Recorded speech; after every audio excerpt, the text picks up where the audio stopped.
Las actas de las sesiones 85, 86 y 87 se ponen a disposición de los miembros de la comisión. La señora secretaria, señor secretario, va a dar lectura a la cuenta. Gracias, presidenta.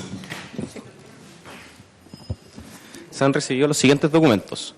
Ordinario número 687 del subsecretario de Educación, mediante el cual da respuesta al oficio número 538 de esta comisión, por el cual solicitó a la ministra de Educación informar acerca de las razones por las cuales el contenido del folleto informativo respecto de la entrada en vigencia del nuevo sistema de admisión escolar en la región metropolitana de Santiago se centra en las modificaciones que podría introducir el proyecto de ley que establece un sistema de selección por mérito con inclusión en los establecimientos educacionales de alta exigencia académica y de especialización temprana en trámite legislativo, en lugar de ofrecer información respecto de la ley actualmente vigente.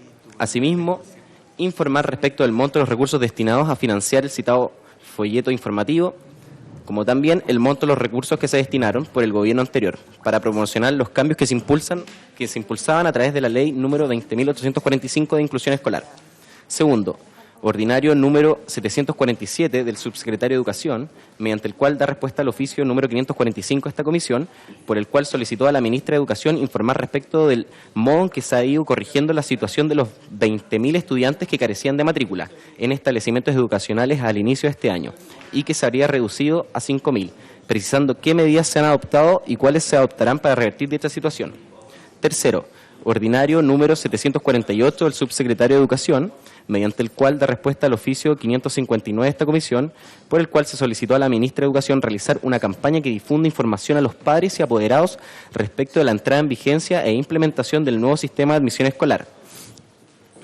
Cuarto, ordinario número 1325 del subsecretario de Obras Públicas, mediante el cual da respuesta al oficio número 536 de esta comisión, por el cual se le solicitó remitir los resultados del informe solicitado a DICTUC respecto de la emanación de gases que afectan a 4 establecimientos educacionales de Copiapó, así como los demás informes sobre el particular que se hayan emitido.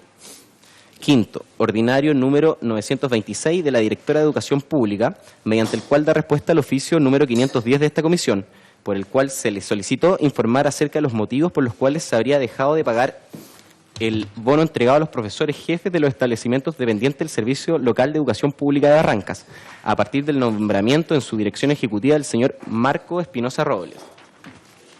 Sexto, ordinario número 891 del alcalde de San Pedro Melipilla, señor Manuel Devia Vilches, a través del cual da respuesta al oficio número 627 de esta comisión, por el que se le solicitó información y antecedentes, entre otros, sobre el procedimiento de desratización y fumigación en el Liceo Municipal de San Pedro, detalle de gastos, periodo 2017-2019, sobre sumario administrativo e investigación sumaria por procedimiento citado anteriormente, sobre sumario administrativo o investigación sumaria en contra de las señoras Lucila Farías Miranda y Macarena Leiva Cerda, copia de decretos de nombramiento desde su ingreso a la municipalidad a la fecha y destinación de doña Claudia Macarena Tapia Jerez.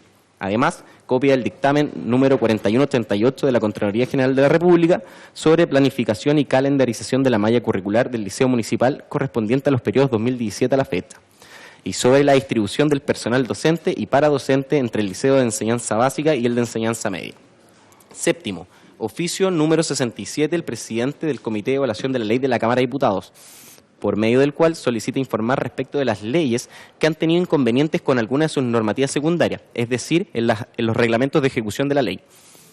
Octavo, correo electrónico de la diputada señora Cristina Girardi, a través del cual solicita dar lectura a correo que adjunta del apoderado del Colegio San José de la comuna de San Bernardo, señor Juan Antonio Pérez, quien se refiere a ciertas irregularidades que se estaría cometiendo por la dirección del colegio.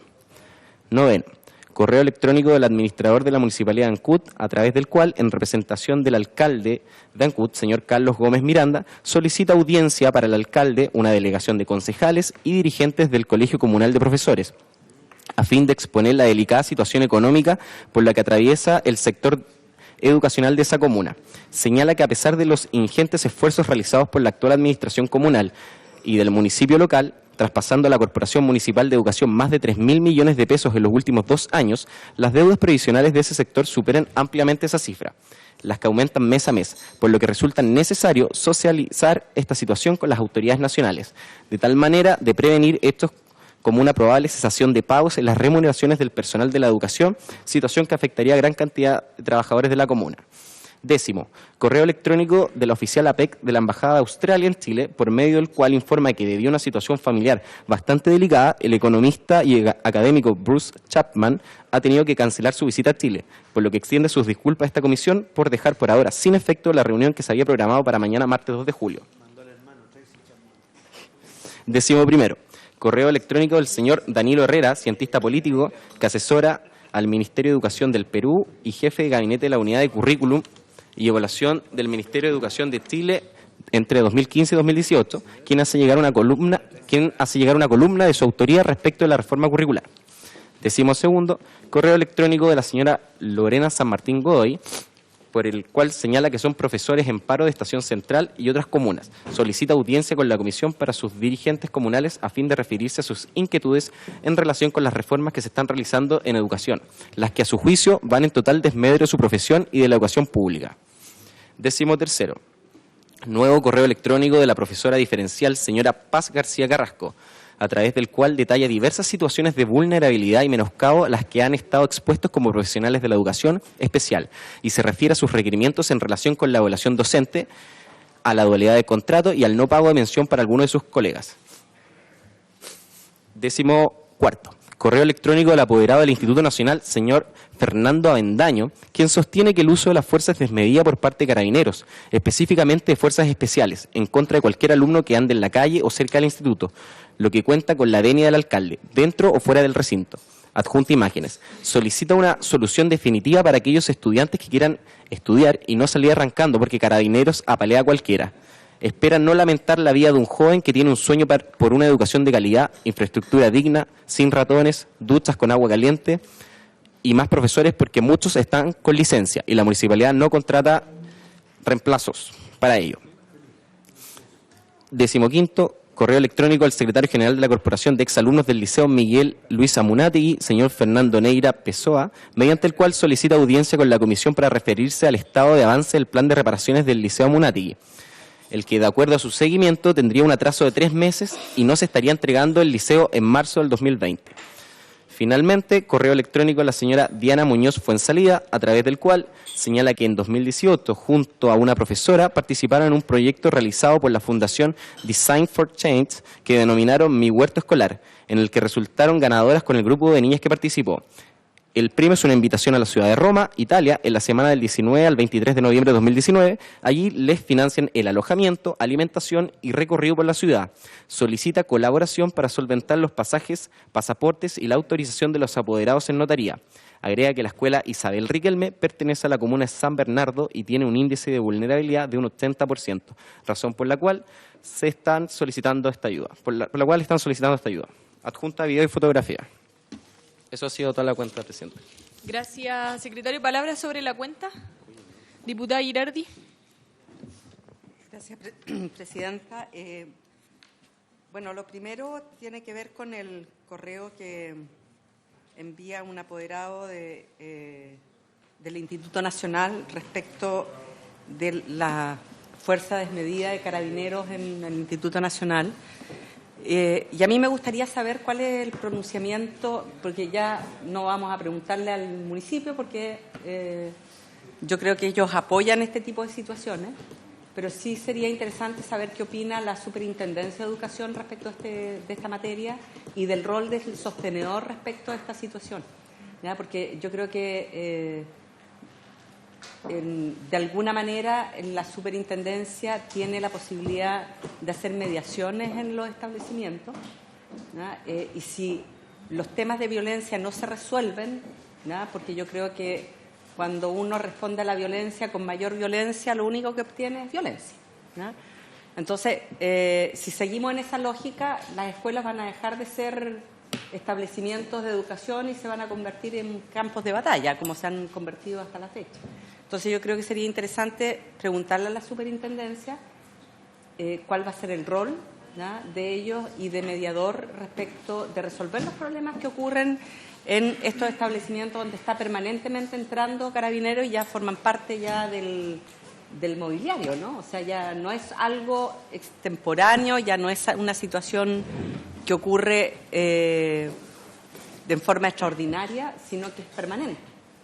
Entonces me gustaría que le pudiéramos preguntar a la superintendencia cuál va a ser el rol que ellos van a desempeñar en esta materia y cómo van a resguardar el derecho a la educación de los niños y la protección de los niños en los establecimientos escolares ante la fuerza desmedida de carabineros en las situaciones que hemos visto además en todas las redes sociales y que yo creo que ya hay que ponerle un freno a esta situación. ¿No? Eso, presidente. ¿Hay acuerdo? ¿Hay acuerdo? ¿Algún otro punto de la cuenta? ¿Diputados? ¿No? Se ofrece la palabra sobre temas varios. Diputada Girardi. Parece que soy la única que está con el mundo. Bueno, estuve en la semana distrital, me tocó estar en reunión con apoderados y asistentes de la educación de la Escuela Sargento Candelaria de Cerro Navia, que depende del Servicio Local Barrancas, donde hicieron una importante denuncia respecto del maltrato tanto a el personal profesional que trabaja en el establecimiento como así a los niños. A los niños la dirección no les permite ir al baño, los niños se orinan encima, porque para él, como las condiciones de seguridad de los baños, él no las puede garantizar, entonces los niños no pueden ir al baño. Durante las clases no pueden.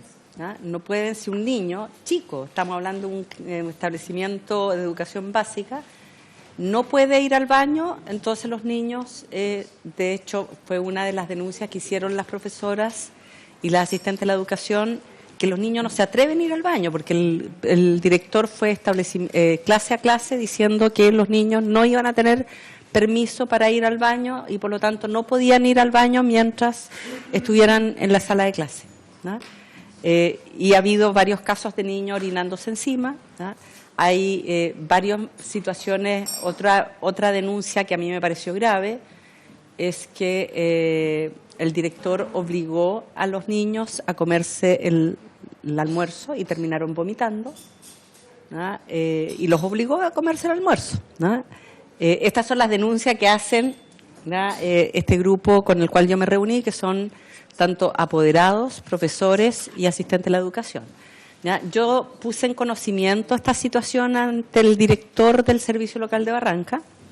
Esta situación aparentemente ya había sido denunciada, había una carta que habían ingresado la semana anterior los profesores, las mismas personas que conversaron conmigo, y él aparentemente no estaba en conocimiento de esta situación, a pesar de que la carta había sido ingresada y a pesar también de que en mayo una profesora había denunciado también y había conversado con la dirección de Barranca respecto a esta situación y no se había tomado ninguna medida. Por lo tanto, yo creo que a pesar de que yo conversé con el director de Barranca, le expuse la situación, a mí me gustaría que como comisión pudiéramos tomar un acuerdo y oficiar al Ministerio de Educación y a la Dirección Nacional de Educación Pública respecto a esta situación, y de la Superintendencia también para que tome cartas en el asunto. A mí me parecen graves las denuncias que se están haciendo y que precisamente no se hayan hasta la fecha tomado medidas para resolver el problema que está ocurriendo en la escuela. Eso. Yo recibí la denuncia la semana pasada. El viernes anterior, esto fue las personas que me hicieron a mí la denuncia ingresaron la carta al servicio local, pero aparentemente el director no conocía de la situación. Pero uno de los profesores que estuvo en la reunión conmigo me comentó que había estado en mayo en una reunión con el director de Barranca, donde también le expusieron las situaciones de maltrato al director de Barranca sin que se hubieran tomado medidas posteriores. Yo no sé si él no ligó ambas situaciones, esta denuncia que le hicieron en mayo respecto a lo que estaba ocurriendo en la escuela, pero aparentemente él no tenía conocimiento a raíz de la conversación que yo tuve telefónicamente con él, ¿no? Eso puedo... Diputado Chalper, sobre el punto. Yo quisiera preguntar por su intermedio a la diputada Girardi si ella puso en conocimiento esto a la Superintendencia de Educación correspondiente. No se lo escuché, quizás lo dijo, pero no se lo escuché. Lo que pasa es que yo lo estoy pidiendo, yo hablé con el director del servicio local, ¿ya? Lo puse en conocimiento y esto fue hace unos días atrás, en la semana distrital, por lo tanto, a mí me interesa que la comisión mejor tome como acuerdo remitir estos antecedentes a la superintendencia y no yo como parlamentaria individualmente. Creo que tiene más peso que llegue de un acuerdo a la comisión a que sea individualmente por cada uno de nosotros. Sí. Sí. Entonces, ¿tomamos acuerdo? Sí, ya. ¿Algún otro, varios diputados? Diputado Bobadilla. Muchas gracias, pero prenda su micrófono. Por cierto, Presidenta, yo di mi acuerdo a lo planteado por la diputada Girardi, pero creo que si todos nosotros nos empezáramos a hacer cargo y traer todo lo que vemos, esta comisión prácticamente no podría funcionar, porque estaríamos solo viendo situaciones como las que ha descrito la diputada Girardi, cuando yo creo que hay instancias regionales o provinciales para que se hagan cargo directamente de estas situaciones, porque sin duda que este tipo de situaciones merecen nuestra preocupación, pero también generamos expectativa en quienes hacen estas denuncias y resulta que como Comisión de Educación nosotros las facultades que tenemos son muy limitadas.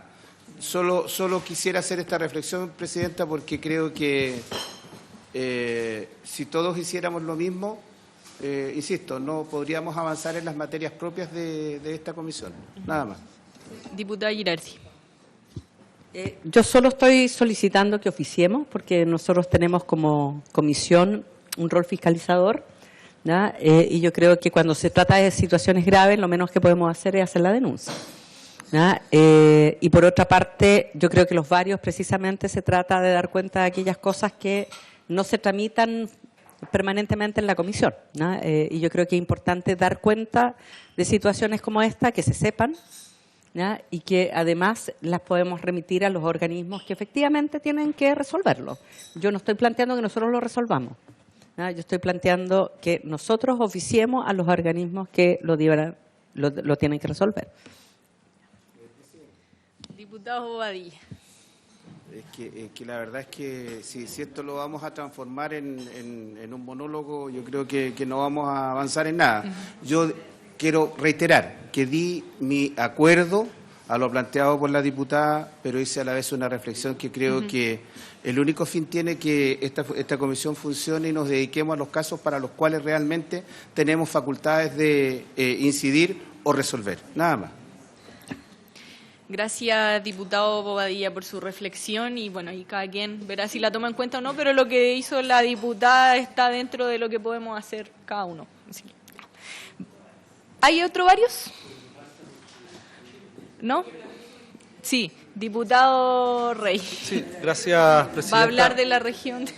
No, solamente a propósito de lo que menciona la diputada Girardi y muchas otras temáticas que nosotros hemos tocado acá de los servicios locales, ya lo había planteado anteriormente, pero creo que sería muy bueno tratar de poder generar una suerte de evaluación de los servicios locales que pudieran venir acá, tener los antecedentes de todos aquellos en general, porque estamos comenzando recién, se vienen muchos cambios por delante y de verdad que siento que no están funcionando como todos esperábamos. Y en ese sentido yo creo que sería muy bueno poder hacer una revisión completa de esto. Gracias, diputado Rey. Lo vamos a considerar, o sea, uno de los temas pendientes que tenemos, y es importante sumar, diputado, que hay, diputado Rey, que hay 3 servicios que se tienen que implementar el próximo año. Por lo tanto, también sería interesante incluir y ver cómo se ha avanzado en los 3, en Chinchorro, Andalién Sur y Gabriela Mistral. Sí. ¿Ya no hay más varios? No. Entonces vamos a pasar al punto con el que citamos la sesión. Vamos a recibir en audiencia a la directora del Departamento de Evaluación, Medición y Registro Educacional, el DEMRE, de la Universidad de Chile, la señora María Leonor Varas, quien está aquí presente, y quien presentará los principales resultados del proyecto FONDEF, habilidades y competencias para la educación superior, desarrollo de instrumentos y propuestas que aporten a un nuevo sistema de admisión. Así que teníamos esta sesión pendiente y ahora la vamos a poder desarrollar y ver posibles cambios para la PCU. Leonor, gracias por Muchas gracias a ustedes por recibirme. Y sí creo que esto es mucho más importante que un proyecto FONDEF. Se trata de nuevas pruebas para reemplazar el sistema que tenemos, la PCU. ¿Esto? Sí está. El sistema actual está muy desajustado de la realidad y se debe instalar el próximo año un nuevo sistema de selección y admisión a la educación superior. Y lo que hemos hecho en el DEMRE ya desde hace 3 o 4 años que empezamos es desarrollar algunas pruebas que pensamos que son extraordinariamente importantes para hacer este cambio y tener un sistema mejor ajustado.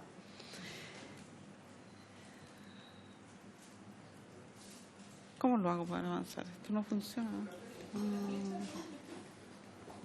Pero con la flecha no avanzó. Ahí sí, ya. Me voy a referir entonces por una parte al proyecto, los instrumentos que construimos, los resultados, que eso es lo que nos ha animado a hacerlos públicos porque son buenos resultados, y una invitación para seguir con escalar estos resultados. Bueno, el proyecto fue un proyecto de investigación y desarrollo financiado por FONDEF, el Ministerio de Educación y la Universidad de Chile. Los proyectos de investigación y desarrollo tienen una escala realmente menor que la que nosotros dimos a este proyecto y eso significó con un aporte del Ministerio y también, muy importantemente, el aporte más importante viene de los mismos recursos de la PCU que recauda la Universidad de Chile. Es un proyecto de interés público. Esto significa que todos los resultados no son apropiables de manera privada, son de Chile. Ejecutó el DEMRE, Departamento de Evaluación, Medición y Registro de la Universidad de Chile. Se trata de proyectos en 2 etapas. La primera etapa genera instrumentos experimentales o prototipos y la segunda etapa, que debe comenzar ahora, es una etapa de masificación, de validación a gran escala. Participaron varias instituciones importantes para nosotros por la diversidad. Tenemos instituciones de investigación, universidades, pero también Vertebral.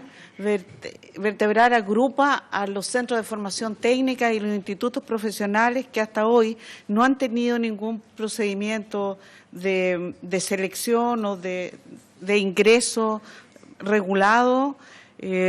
Y en el futuro van a tener que hacerlo y claramente los instrumentos actuales y los procesos actuales no les sirven. Por eso era muy importante trabajar con ellos. Habían 2 colegios, el Instituto Nacional, que le duele el ranking, un colegio técnico profesional de La Pintana, que le duele la PCU. Acer, una institución extranjera, bien conocida en Chile porque asesoró hace muchísimos años al Ministerio de Educación en la generación de los estándares de progreso, se llama, la Universidad de O'Higgins, el CIAE y la Agencia de la Calidad. Además participaron casi 9.000 estudiantes de cuarto medio en diversas actividades. Los pilotajes son los más importantes, pero se hicieron otros estudios también con ellos. 150 expertos nacionales que aportaron en 10 mesas de trabajo, 120 actores del sistema educacional de 3 regiones, y consultores externos bien interesantes, Rebecca Zwick del Educational Testing Service, que también fue miembro del comité de expertos que nombró el CRUCH, y Lee Tsai es el director de un centro de investigación en evaluación de la Universidad de California en Los Ángeles. Los objetivos del proyecto fueron desarrollar instrumentos que sirvieran para 2 aspectos de la admisión. La admisión entendida no solo como selección.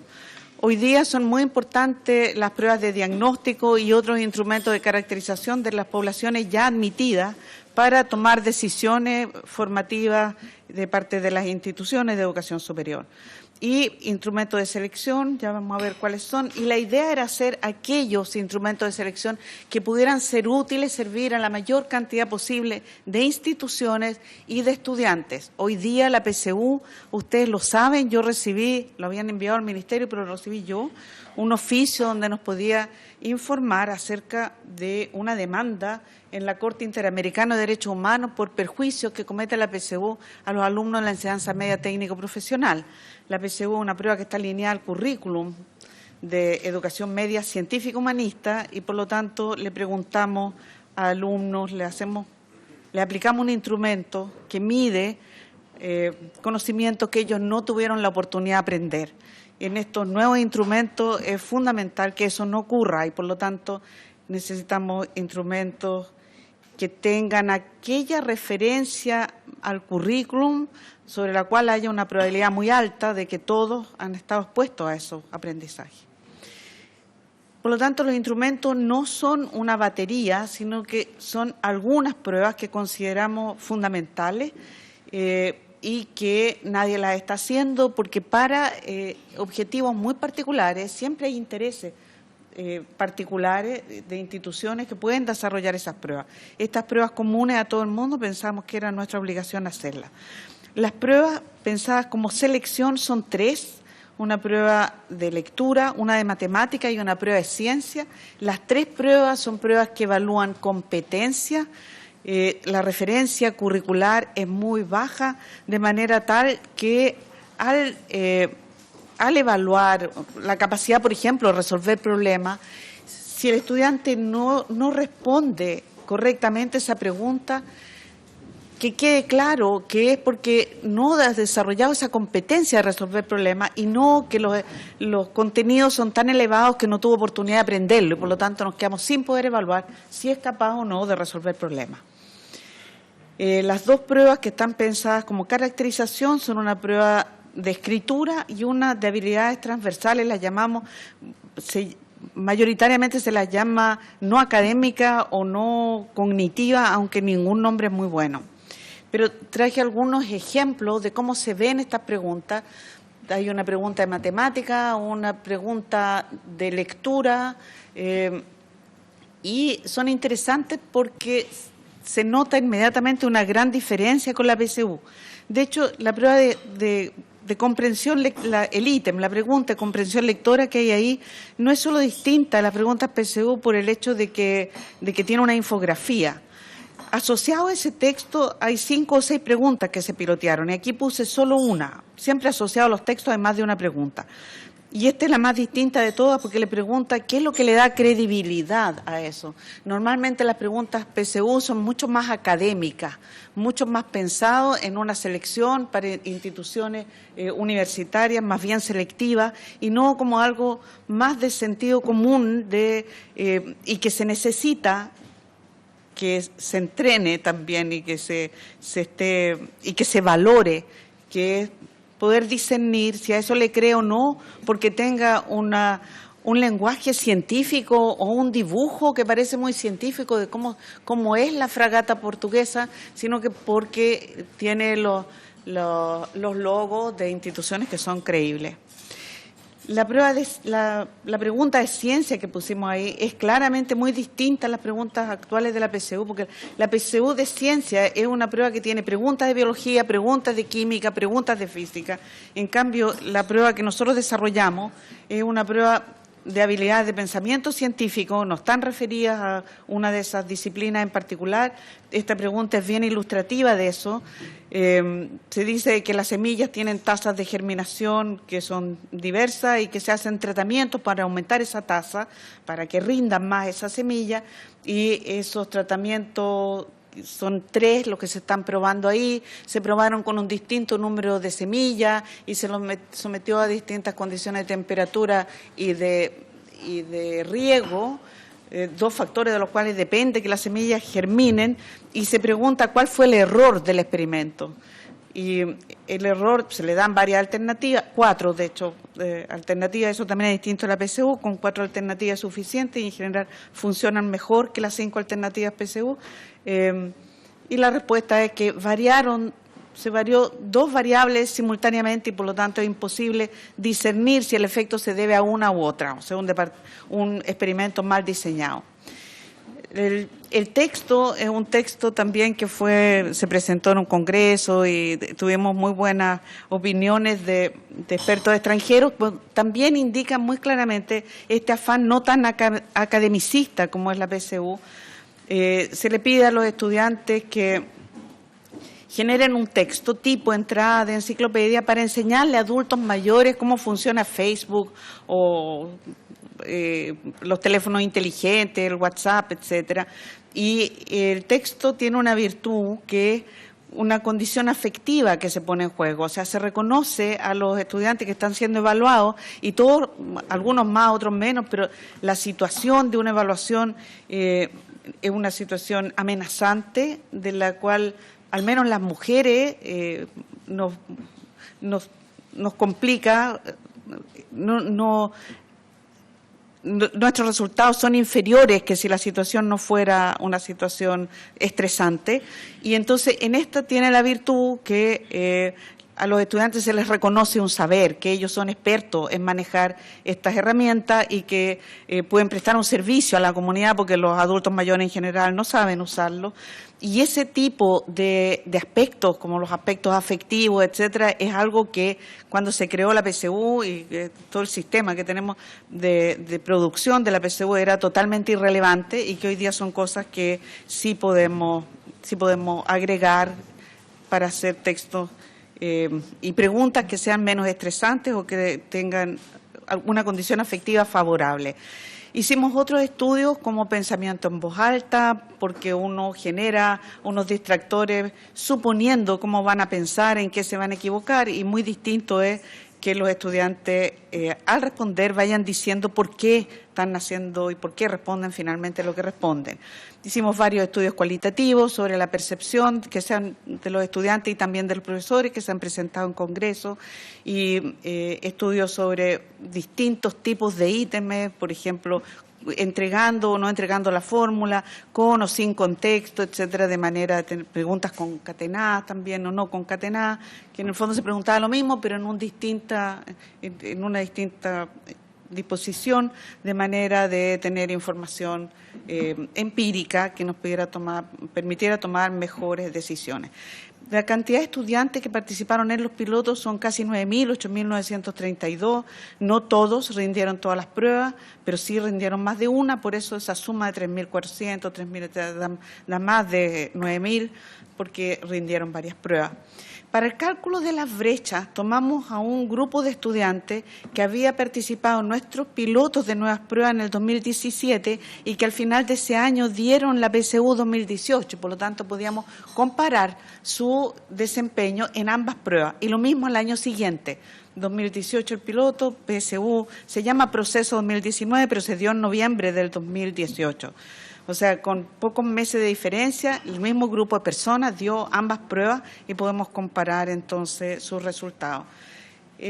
Para poder comparar los resultados y poder comunicarlos de una manera comprensible, transformamos todo el puntaje a escala PSU. O sea, media 500, desviación estándar 110, máximo 850, mínimo 150. Esta no es comparación entre grupos, sino que solamente, o sea, entre grupos poblacionales, pero no entre pruebas, ¿verdad? Y claro, muchas veces los que no han sido favorables a cambiar la PSU. Cuando uno dice la PSU tiene brechas muy grandes, la PSU tiene brechas que son más altas que una desviación estándar, son brechas socioeconómicas que son realmente inaceptables. Y nos dicen, bueno, ninguna prueba puede borrar las diferencias de calidad de la educación previa y que todas van a tener brecha. Efectivamente, todas van a mostrar esas desigualdades, pero pueden aumentarlas y la PSU la aumenta del momento que está vinculada a un tipo de currículum y que deja fuera a los alumnos de la enseñanza media técnico profesional, que además coincide con un sector poblacional que es más pobre que el que va a la enseñanza científico-humanista. Estas son las brechas de las nuevas pruebas. O sea, son los puntajes promedio, por lo tanto uno puede sumar, restar y tener las brechas.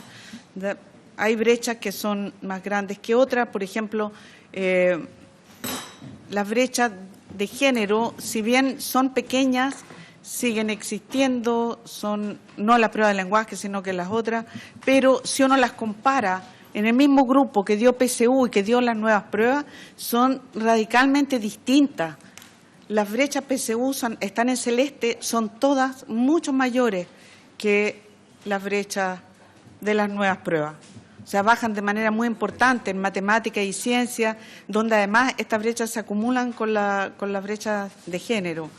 La más impresionante son la disminución. Abajo están los números de cuánta gente participó. En lenguaje nunca ha habido brecha de género, pero ahí no están las brechas de género todavía, están al otro lado. Aquí están. Ya. Lo más impresionante es cómo baja la brecha en ciencia y en matemática, no en ciencias no, en matemática y en lenguaje, en el caso enseñanza científico-humanista y técnico-profesional. En ciencia no se produce una baja, no hay un cambio significativo. De hecho, aparece más alta por 7 puntos. ¿Verdad? Pero eso ocurre porque a los estudiantes de enseñanza media técnico-profesional les aplicamos una prueba en cuarto medio, cuando en realidad ellos están los dos, volví atrás, ellos están los 2 últimos años, ahí está, ellos están los 2 últimos años sin ningún curso de ciencia, o sea, no hablan ni piensan en esos términos por 2 años cuando le aplicamos la PSU. Con las nuevas pruebas las aplicamos también en segundo medio, y en segundo medio les fue mejor a los técnicos profesionales. Son 11 puntos más, pero les fue mejor que en cuarto medio. ¿Sí? Son las que están acá a la derecha, en azul en segundo medio, en rojo en cuarto medio. La PSU no deberíamos aplicársela ni ninguna prueba de selección de ciencia en cuarto medio, se llevan 2 años sin ciencia. En el nuevo currículum van a tener clases de ciencia, ahí sí se podría. Ya, pero los alumnos de segundo medio no les podíamos aplicar PSU y por lo tanto no están en esta comparación. Y en esta comparación entonces aparece que la prueba de ciencia es la única donde la columna roja, las nuevas pruebas, es levemente superior a la columna celeste, que es la de la PSU, que son pruebas más conocidas. Otra cosa muy importante, yo creo que no se lo he mostrado aquí, lo he mostrado muchas veces. La PSU de matemática y la de ciencia tienen unas distribuciones muy anómalas, que están muy concentradas en los puntajes bajos, que son muy asimétricas, y eso hace que el único punto de corte que tiene el sistema, que son 450 puntos promedio entre la prueba de lenguaje y matemática, esa es la condición para poder postular al sistema único de admisión. Como está tan corrida a la izquierda, ese puntaje se alcanza en el caso de matemática con un número de preguntas correctas que es prácticamente 1/5 del total de preguntas. Y son preguntas con 5 alternativas, es decir, ese puntaje no es distinguible del azar. O sea, esas distribuciones tan asimétricas que aquí están en azul y que son las de ciencia y las de matemática las que tienen esas distribuciones, son muy malas y producen muchas distorsiones. En rosado están las nuevas pruebas y claramente tienen unas formas mucho más simétricas y de campana que las pruebas de matemática y ciencia, que serían las que están en azul, y aquí no se ven tan terribles como son en toda la población. Esto solo entre los que rindieron la prueba, que rindieron estas 2 pruebas, digamos, las pruebas nuevas. ¿Vuelvo atrás? No. Tengo más adelante una... Sí, lo que mencionabas del azar es que si uno marcara aleatoriamente la respuesta, podría tener ese puntaje. Son 75 preguntas de 5 alternativas. Si uno tira todas las chuntes, lo que se espera es que uno tenga 1/5 de las preguntas correctas. Y esos son 450 puntos. O sea... La prueba matemática, la PSU de matemática tiene 75 preguntas operativas. Son 80 preguntas, pero 5 son de piloto. Las 75 preguntas tienen 5 alternativas. Si usted tira toda la chunte, lo que se espera es que la chunte es 1/5. Si tenía 5 alternativas. Y esos son 450 puntos. ¿Y es lo mismo que eso se produce por esa distribución? Claro, no dice nada, nada. Y esa es la condición de admisibilidad. Sí. O sea, sí.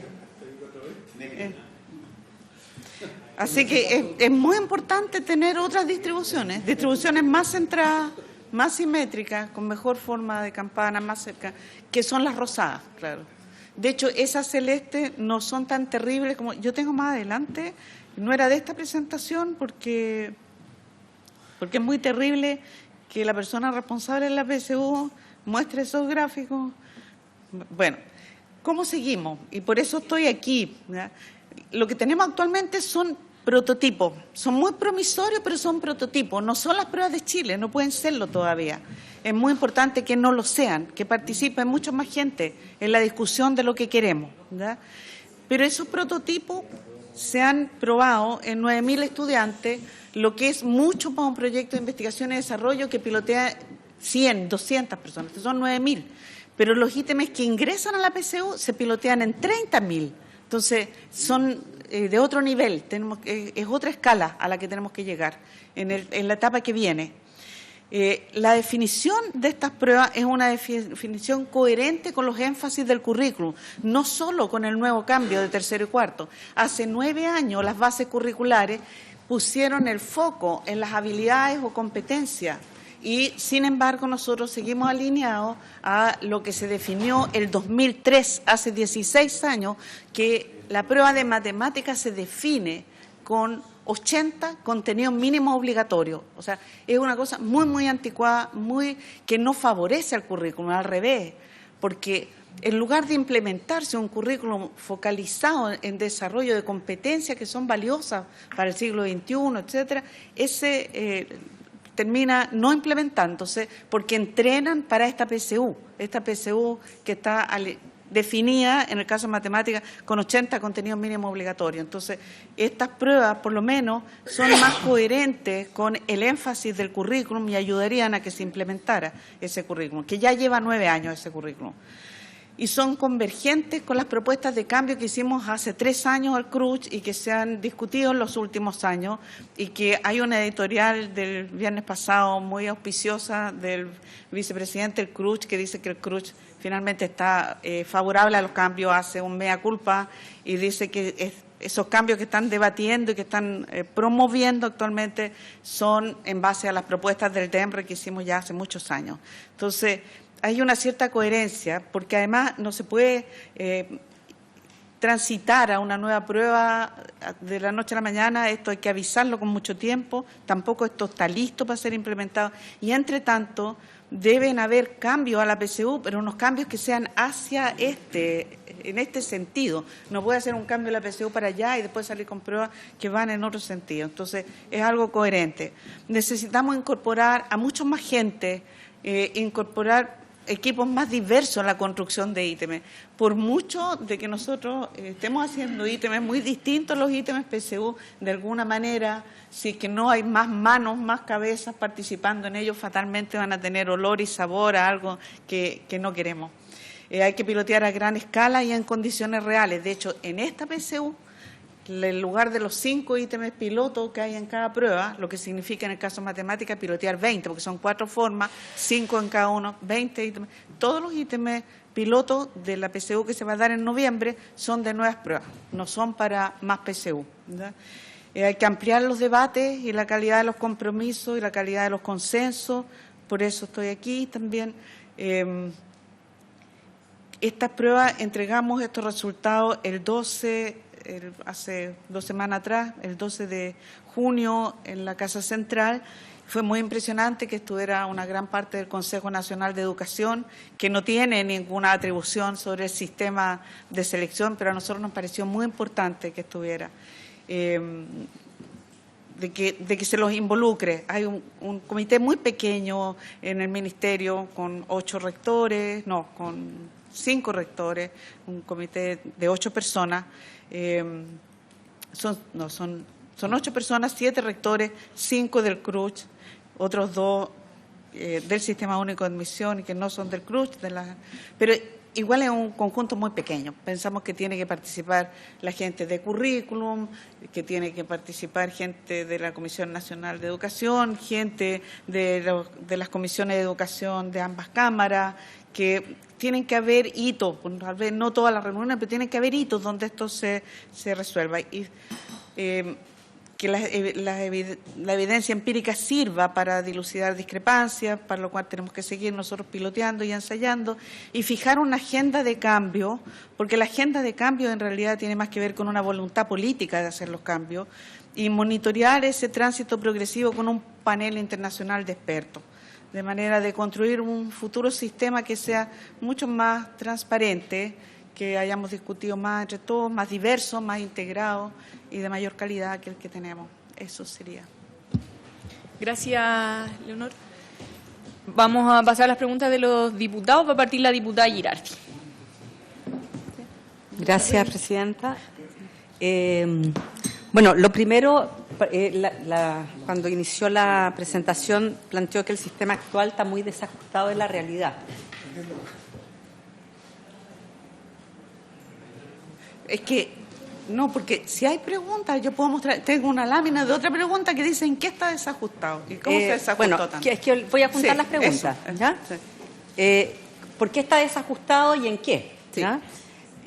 La segunda, me llamó la atención de los que participaron en este proceso, las organizaciones, aparte de la Chile, la única otra universidad que participó es la Universidad de Bernardo Higgins. Sí. O'Higgins, no Bernardo Higgins, de Rancagua, la nueva estatal. La nueva. Sí.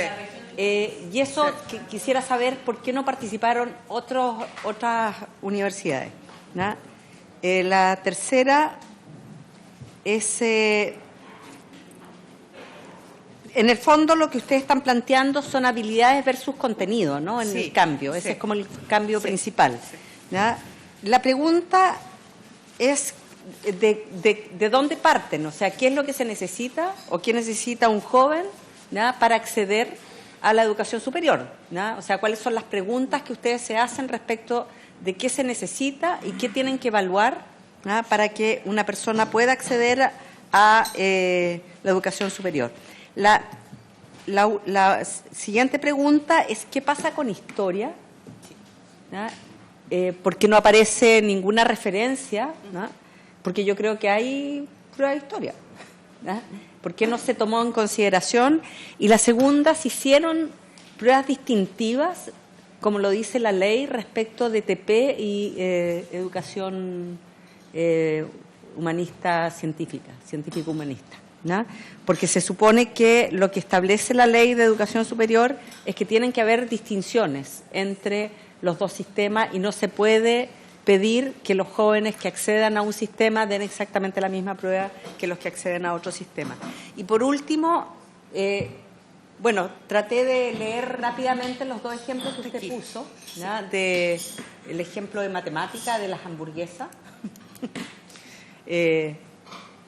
Yo creo que sería interesante hacer como transversalidad también respecto a las preguntas y del interés, ¿no? Porque hablar de comida chatarra no es como lo más pertinente, ¿no? No sé, me parece como importante también en el tipo de ejercicio definir qué es lo que... ¿Cuáles son los contextos en los cuales se tiene que pensar, ¿no? Porque es como darle importancia a la comida chatarra. Siento que la comida chatarra no debiera tener importancia, ¿ya? Y la última es la última que no, pues tiene que ver con temas culturales, ¿no? Tú reproduces, ¿no? Culturalmente que la comida chatarra, el McDonald's, etcétera, es parte importante de tu cotidianidad, ¿no? Y lo último, en el segundo ejemplo, esto de qué lo que era para un tema publicitario era relacionado con la lectura de... Sí. Ahí de no la fragata portuguesa. Sí, no tuve tiempo de ver, sí. Pero no sé si será ahí, si pesa mucho también el tema cultural desde el donde uno responde. ¿ya? Y que la respuesta correcta pueden ser muchas respuestas correctas y no una.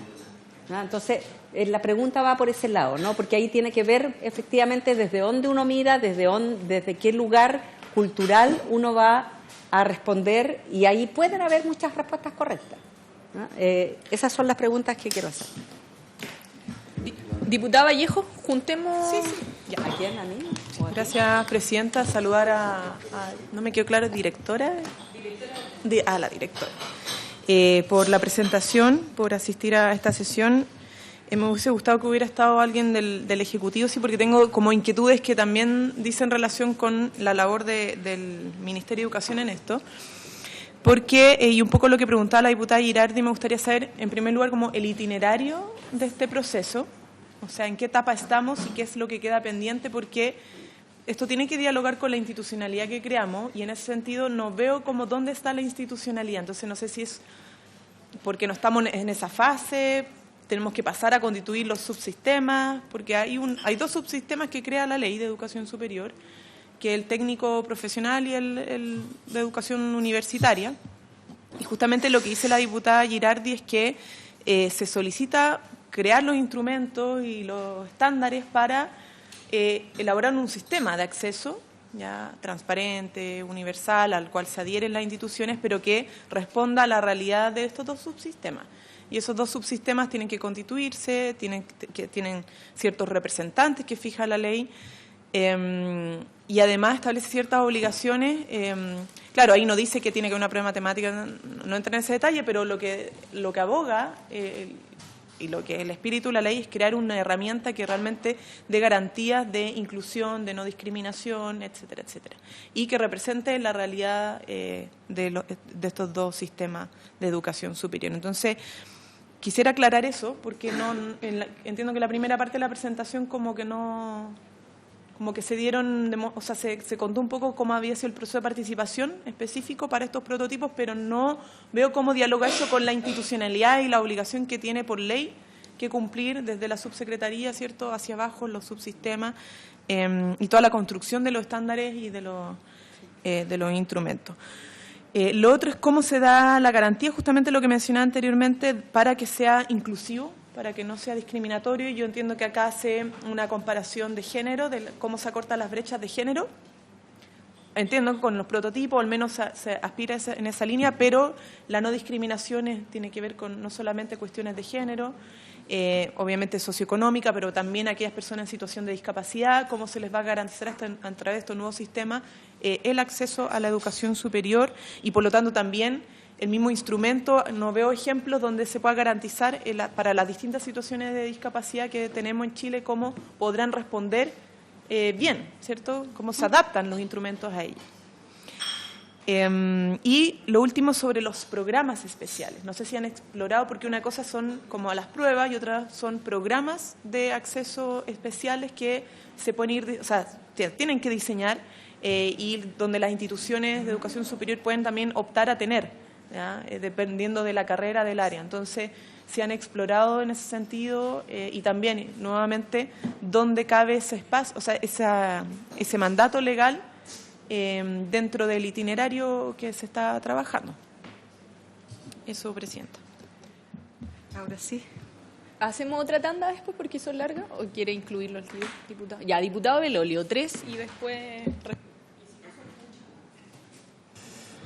Gracias, presidenta. No, yo voy a tratar de ser lo más breve que pueda. Lo que pasa es que yo tengo mala experiencia la última vez que se cambió la prueba, porque era presidente de la FEUC cuando lo hicieron. Y pasó de la PAA al CIES, al PAT y después a la PSU.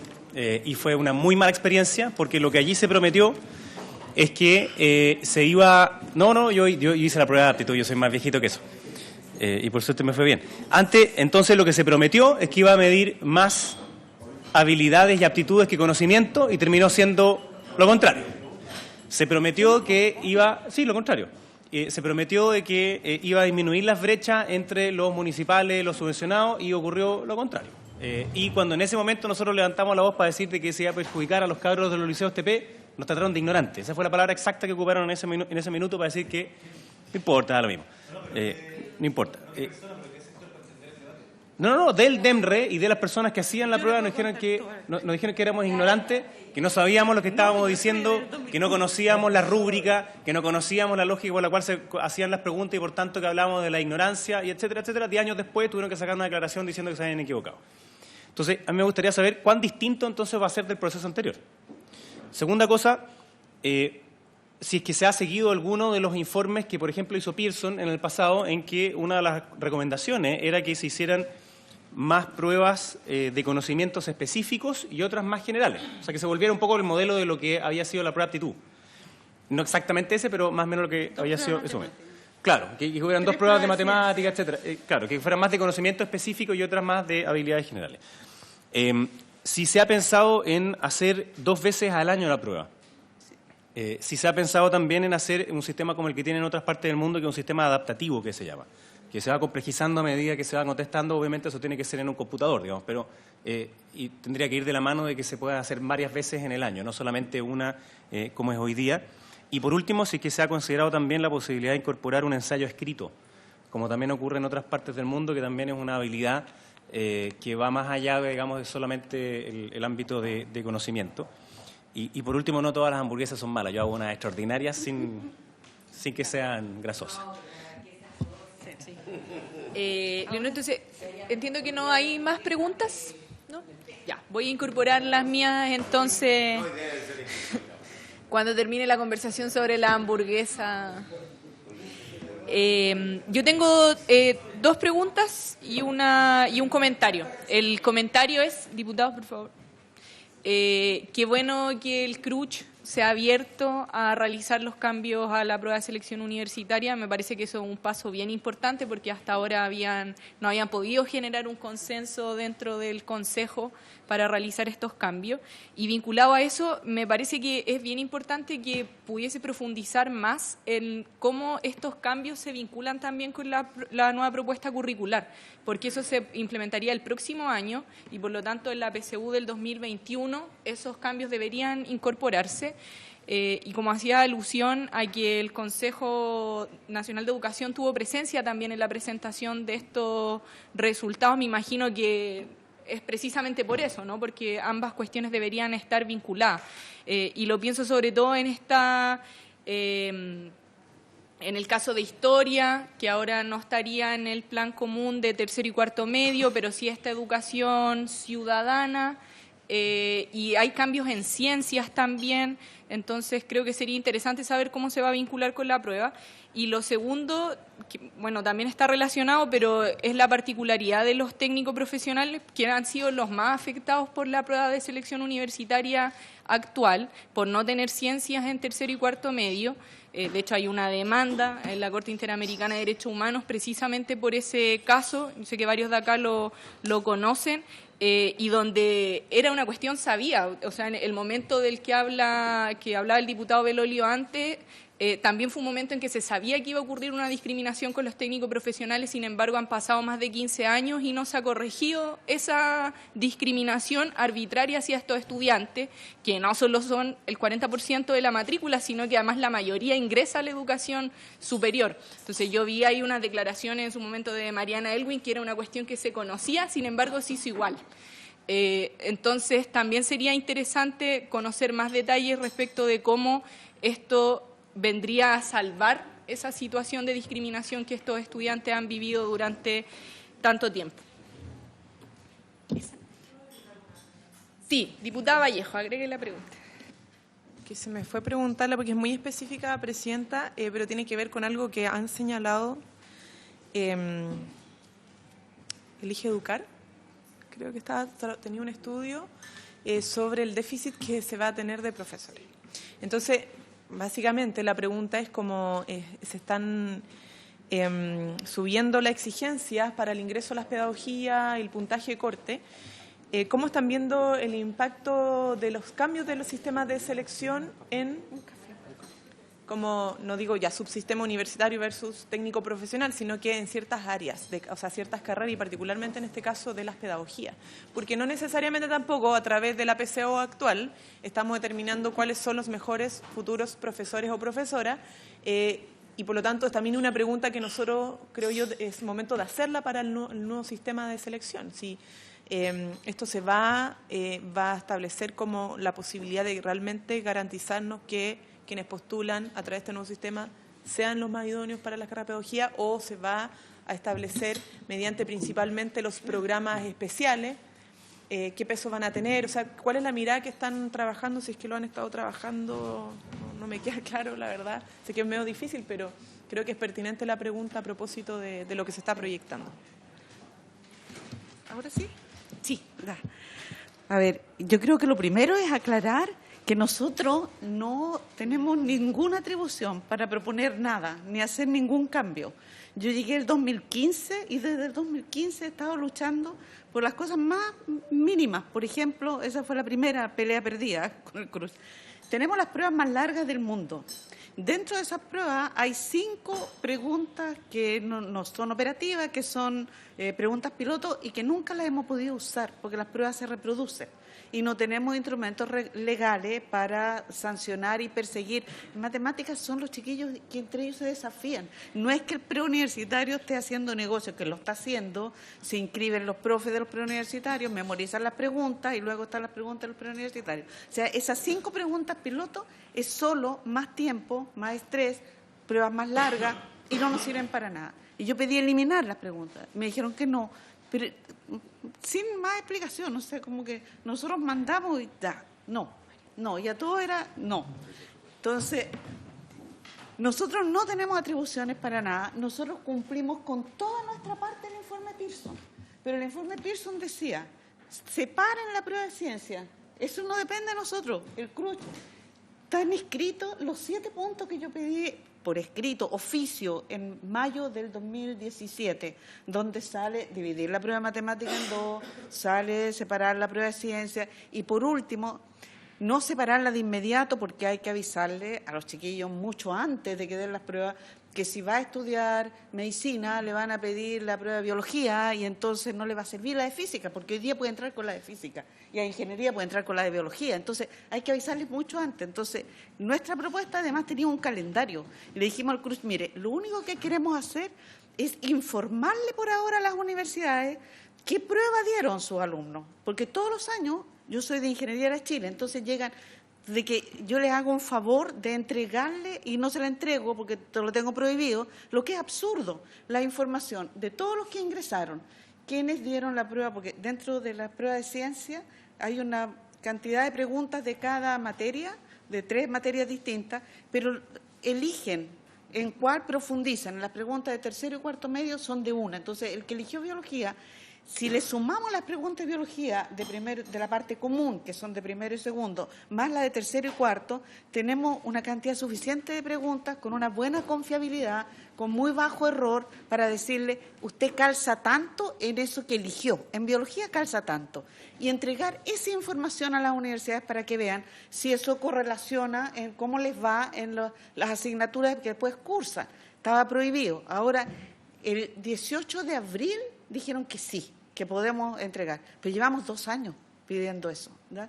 Entonces, muchos han reclamado de que esta nueva gobernanza queda en manos del gobierno de turno. En mi experiencia, los distintos gobiernos de distintos turnos han sido bastante más sensatos, entre otras cosas, porque yo creo que los ministerios están más expuestos, dan más cuenta pública, que es lo que la da el CRUSH. El CRUSH es el dueño de las pruebas y su actitud ha sido, y si no le gusta, sálgase, no participe del sistema único.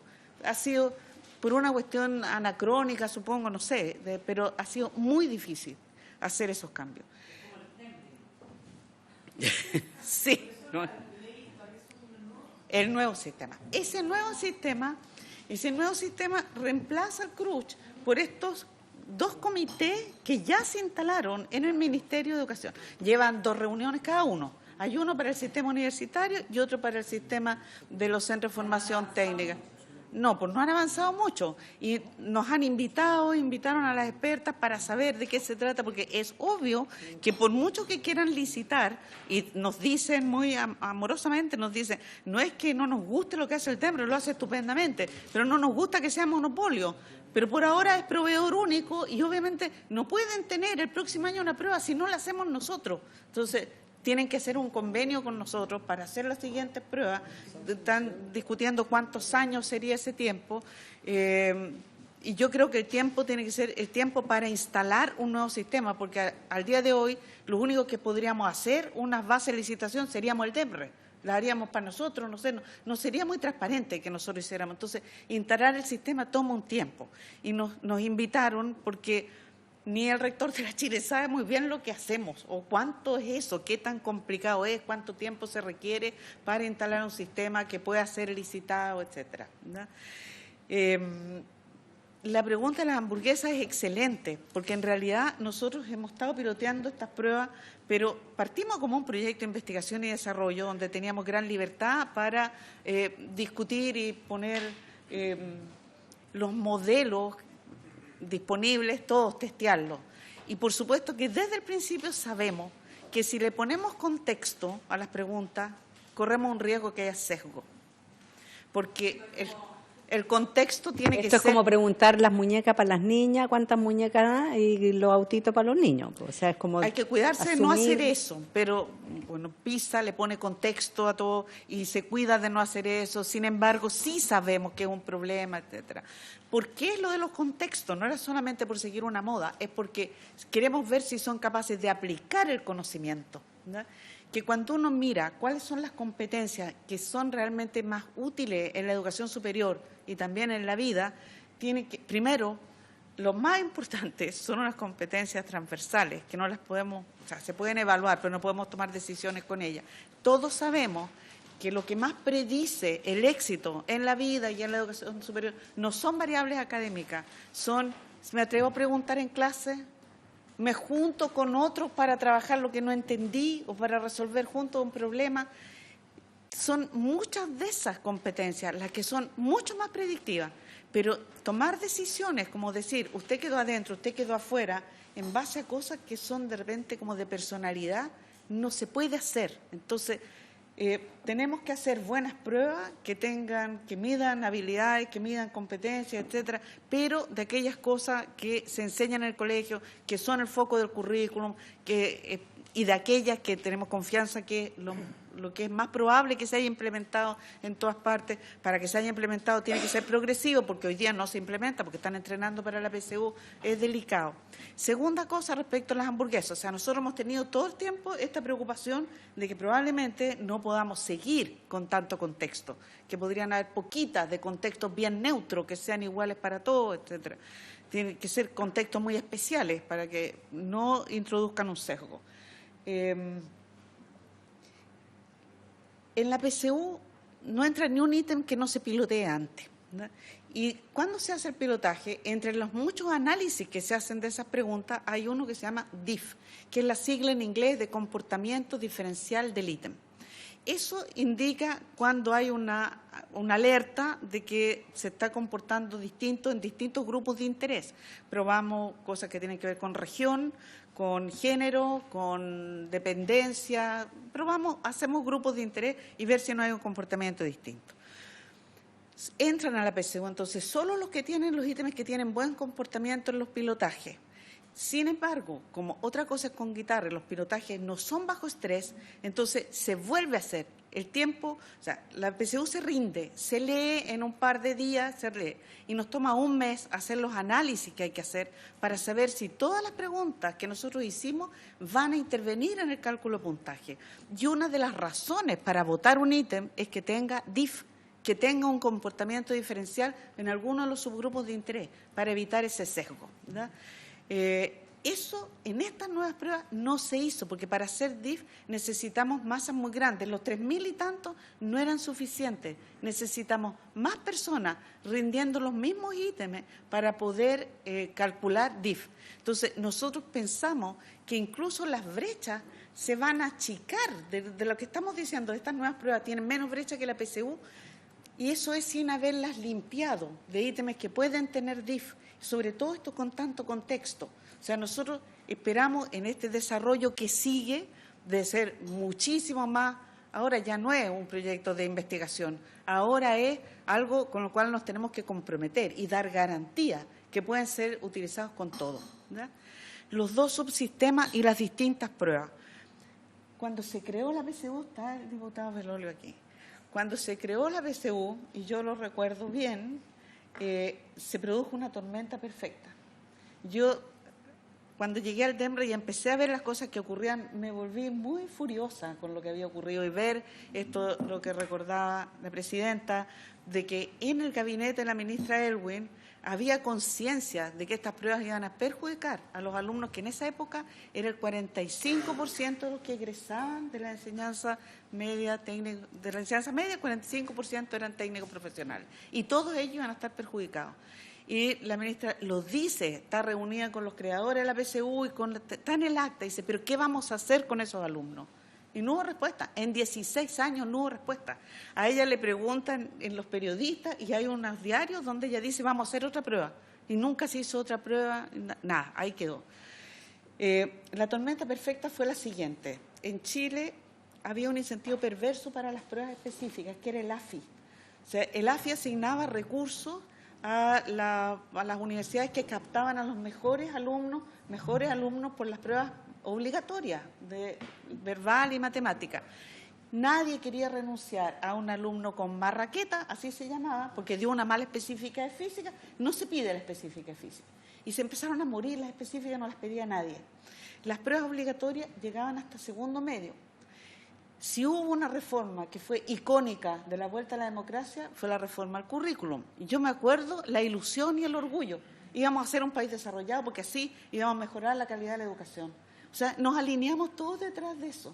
Y después resulta que puso la plata el Banco Mundial, y el Banco Mundial pregunta, y tengo las actas donde con altos personeros del Ministerio el Banco Mundial exige que se haga una prueba que controle la implementación de ese currículum, donde se había puesto toda esta plata. Y eso era un CIMSE, porque la PA no lo medía, las específicas ya no las daba nadie. ¿Cómo iban a decir qué se estaba enseñando? ¿Con qué prueba? Era un CIMSE de cuarto medio. ¿Cómo se van a aplicar dos pruebas en el mismo momento las trayectorias educativas? Un CIMSE en cuarto medio y al mismo tiempo una prueba de selección. No. Entonces, la prueba de selección tenía que ser un CIMSE de cuarto medio, alineada, contenidos mínimos obligatorios, etcétera. De alguna manera, lo que reclamaron, yo recuerdo, fue la derecha, reclamó contra esa prueba y fueron tratados como traidores a la patria. Yo recuerdo unos documentos que salieron del CEP, del Centro de Estudios Públicos, y nosotros miramos y quiénes son los que están, y estaban boicoteando el progreso de Chile, era la democracia, todo eso, y nos alineamos así, y se cerraron filas y se maltrató mucho a la gente que reclamó. Luego vino una auditoría el 2005, porque había muchos cuestionamientos de ITS, que la contrató la Universidad de Chile. La auditoría de ITS es súper favorable al DEMRE, pero dice que la prueba matemática es muy difícil, lo que había dicho el CEP, había dicho la derecha, etcétera, y que había que dividirla en dos. Y la Universidad de Chile cerró fila con el CRUCH y se ocultó. Ese después se filtró de una manera. De hecho, cuando yo llegué el 2015 al DEMRE, eran los periodistas los que me decían, ¿tú sabías lo que te están metiendo? Me decían, y salían documentos secretos, y alguien que de la Católica y que llegó con el archivo de la KGB, de la PSU, y era impresionante todo lo que había ocurrido. Y lo que ocurrió hoy día es súper fácil decir, qué barbaridad, cómo hicimos eso. Pero la verdad es que en ese momento, no sé, había que estar ahí y era difícil haber hecho otra cosa. Lo terrible es porque se pueden cometer errores, también un error enorme. O sea, se encargó a un proyecto de investigación y desarrollo, lo que salió de ahí iba a ser la prueba. La PSU no tuvo ni un pilotaje. La prueba de aptitud académica se piloteó 4 veces en paralelo con el bachillerato, antes que fuera la prueba oficial. La PA era de la Chile, la PSU es del CRUCH. El CRUCH, no solo ahí se improvisó algo, porque tenía que haber una prueba y ya habían destruido la prueba de aptitud académica, sino que después con el ranking tampoco se piloteó nada y nunca se quería hacer una auditoría. De la PSU se han hecho 2 auditorías internacionales y que la auditoría de Pearson se hizo en el anterior gobierno de Piñera, Harald Beyer de ministro de Educación, y es una auditoría súper seria. O sea, realmente hasta el día de hoy vale la pena mirar lo que está ahí y son buenas recomendaciones. El CRUCH, después de todo eso, yo creo que se atrincheró porque había esta crítica que se había resistido también y que ahora se resistía menos. Las críticas empezaron a venir de todos lados. El movimiento estudiantil no solamente criticó la PSU, sino que todas las pruebas estandarizadas. Y en este FONDEF no tiene el patrocinio del CRUCH. Si bien hay solamente 2 universidades ahí, la Chile y la de O'Higgins, porque fue las cartas que conseguimos en el momento, participaron muchas más en los pilotajes, en la construcción de ítems, etcétera. Pero claramente, para lo que viene, tiene que ser completamente de otras dimensiones también las asociaciones. No sé. Sí. Miro el tiro porque las anoté. Historia. La prueba de historia que tenemos no predice nada, absolutamente nada. No correlaciona con ninguna medida de éxito académico. ¿Qué es lo que tiene sentido? La otra pregunta era, ¿qué es lo que se necesita para la educación superior? Lo que más se necesita son cosas no académicas, ¿verdad? Lo segundo que se necesita son...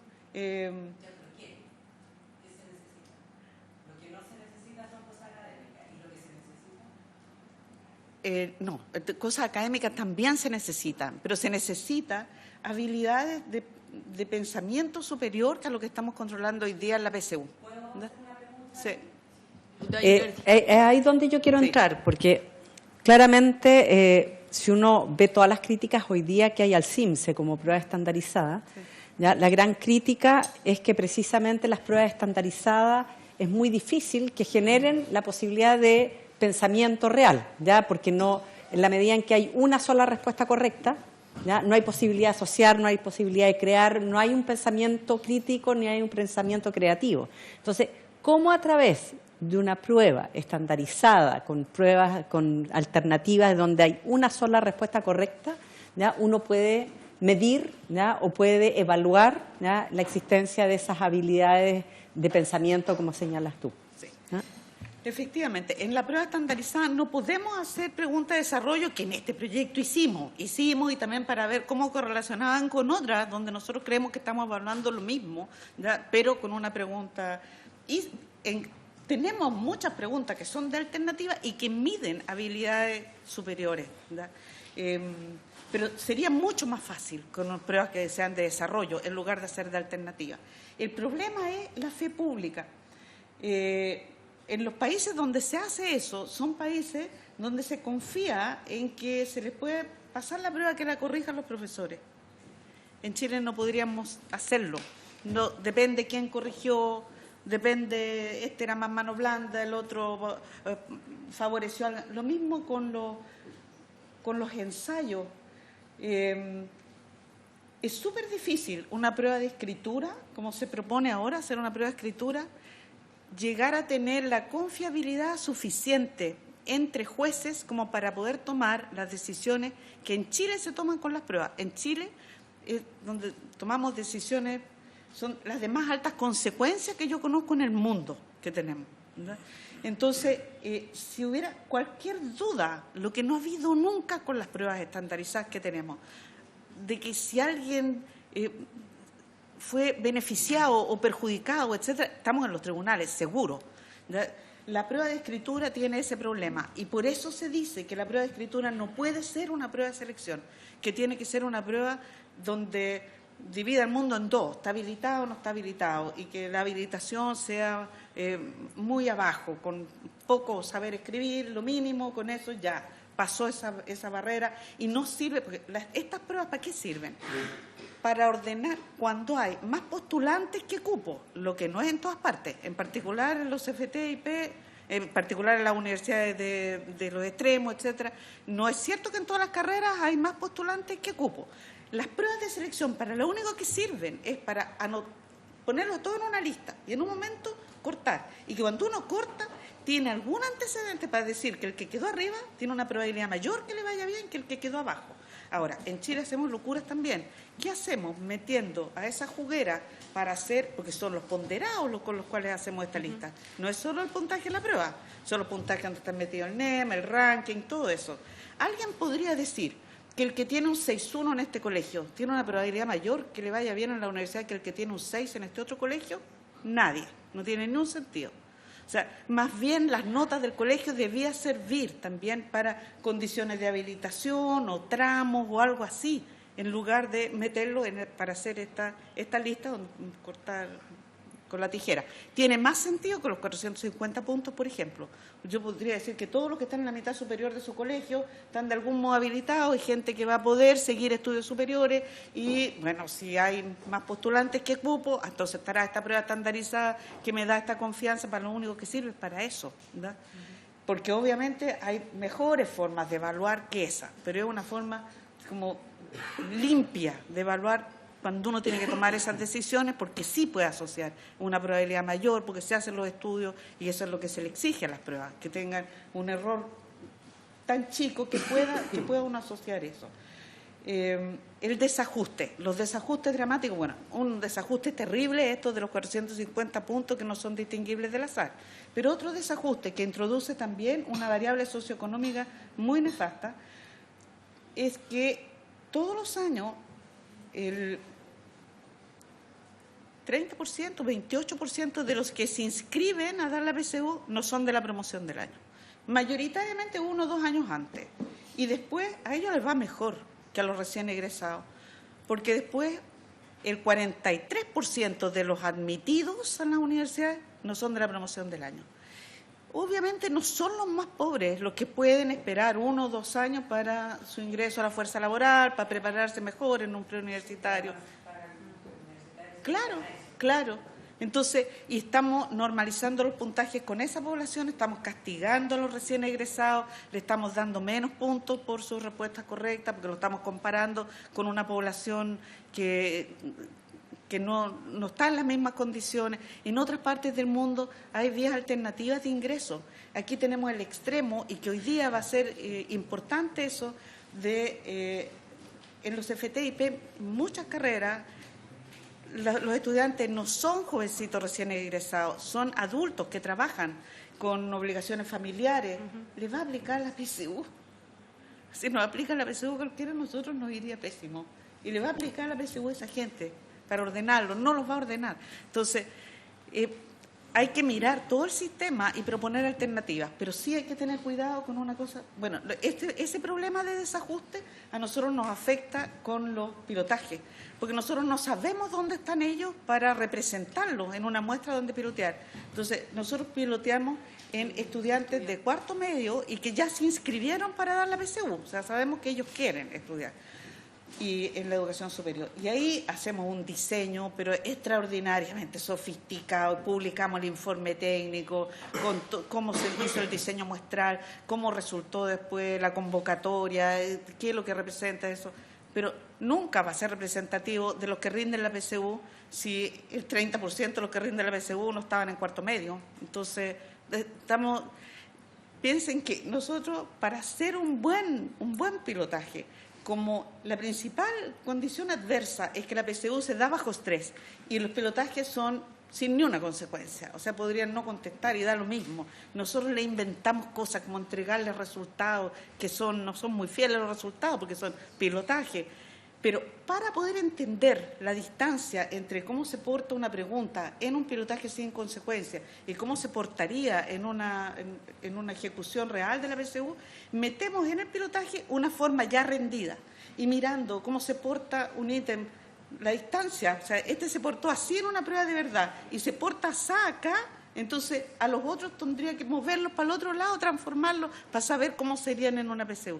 Todo eso, esa preocupación de hacer bien el pilotaje es un problema que está mal planteado porque tenemos esa población grande que no. Vuelvo al tema historia. Usted dijo que... Sí, sigo con historia. Nosotros intentamos hacer una prueba de historia. No estaba en el FONDEF porque teníamos mayor dificultad para argumentarla.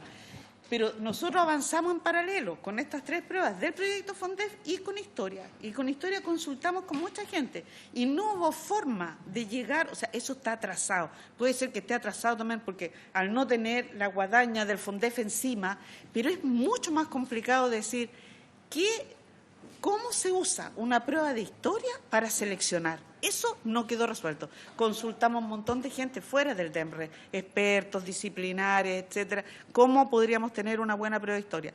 Mucha gente quiere una prueba de educación ciudadana, pero una prueba de educación ciudadana hay deseabilidad social. Es muy fácil que la gente sepa lo que quiere escuchar uno. Todos sabemos que es un buen ciudadano y aunque uno no lo sea va a contestar que sí en una prueba. Es muy difícil hacer una prueba. Entonces eso está atrasado. Está atrasado y no está bien resuelto. ¿Cómo usarla? No sé si me queda... una cosa más respecto a los dos sistemas. Los dos sistemas, es cierto que son dos sistemas separados y tienen realidades muy distintas, estos dos subcomités, etcétera. Pero desde el punto de vista de un estudiante, para el estudiante es óptimo de que haya un solo sistema de postulación, un sistema integrado de postulación.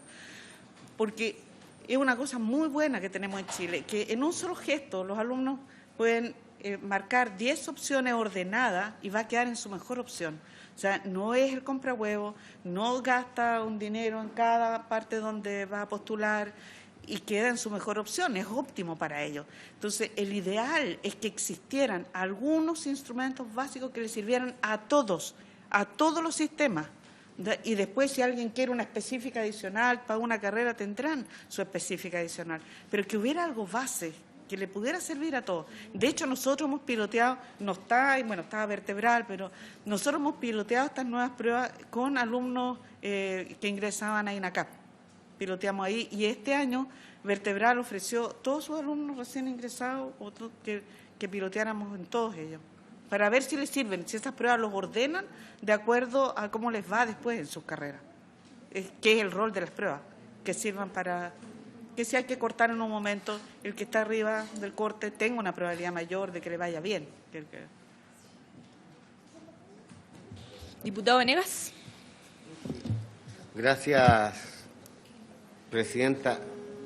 La verdad es que es complejo el tema que estamos abordando y es tremendo también lo que usted ha planteado, como este error, ¿no es cierto?, cometido en un momento determinado cuando se cambió desde la PAA a la PSU. Y quiero decir que yo era un modesto profesor de provincia y estaba igual que alineado coincidentemente con el señor Belolio rechazándolo. Y lo dijimos desde la modestia de un profesor de aula. Pero las autoridades suelen tener oídos sordos. Tenemos evidencia reciente para escuchar, ¿no es cierto?, a quién estábamos.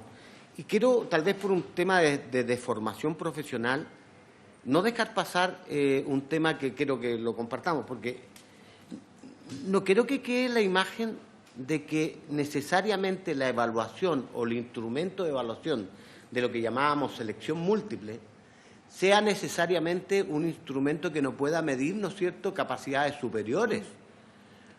Porque me saqué la mugre estudiando, ¿no es cierto?, para aprender a construir estos instrumentos que son rigurosos. Para el que lo hace bien, son súper rigurosos porque se tienen que pilotear, porque se tienen que los ítems medir, porque tienen que tener confiabilidad, etcétera, etcétera, etcétera.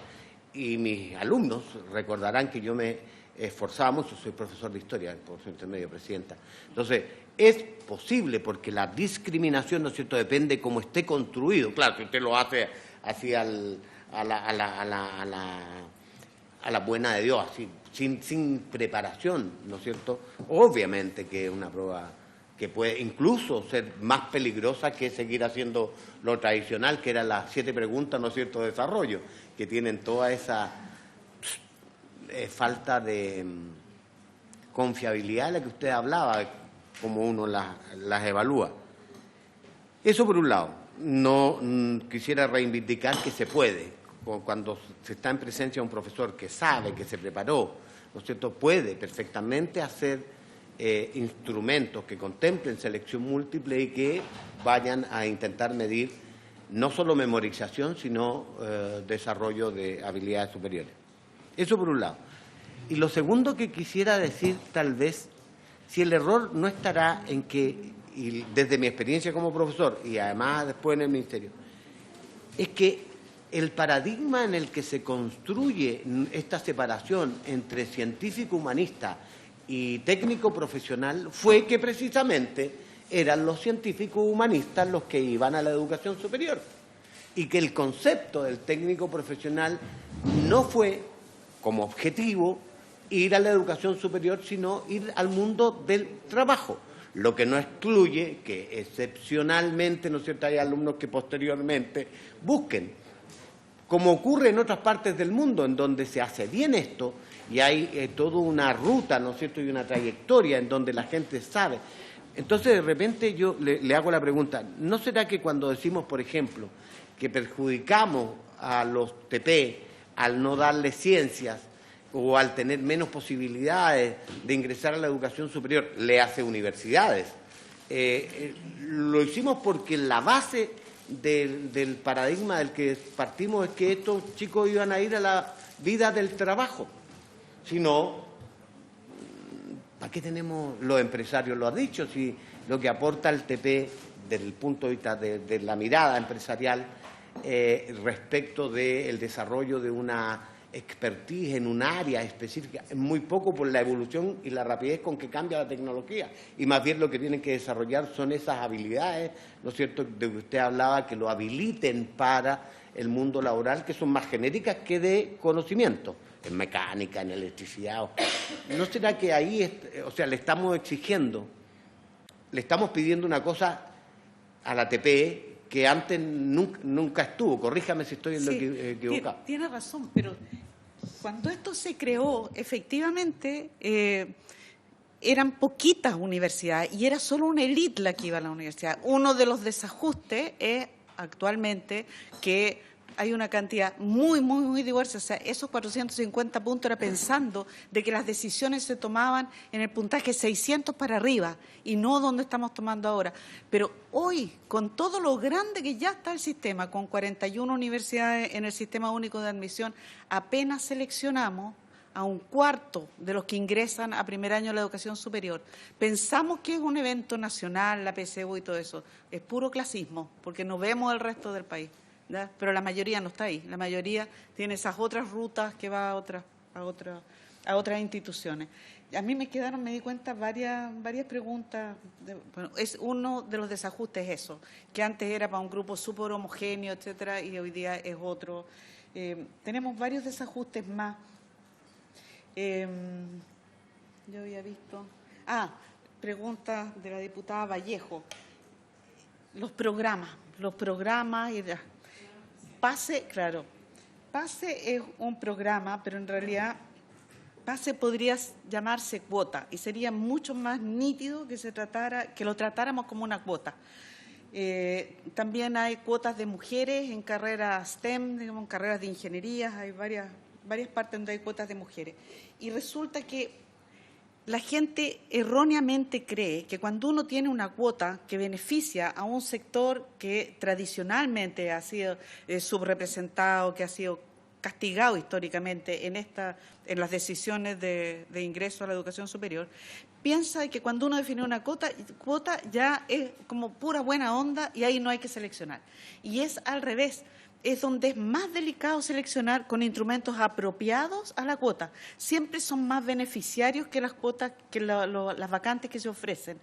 Hoy día PASE bien dramático porque los obligan a dar la PSU y después no se toma en cuenta la PSU. No, porque la PSU, efectivamente, la PSU tal cual no los ordenaría, así quedarían al azar, etcétera. Pero secciones de ellas, nosotros estábamos trabajando en esta división de la prueba matemática mucho tiempo, les ofrecimos la primera parte de la prueba matemática serviría, etcétera, no. Entonces, ¿qué ocurre? Que con los criterios que hay, notas, ranking, etcétera, quedan todos empatados. No se puede distinguir, les dan unas bonificaciones y finalmente sorteo. Y entran estudiantes que del grupo no eran los que estaban en las mejores condiciones para que les fuera bien.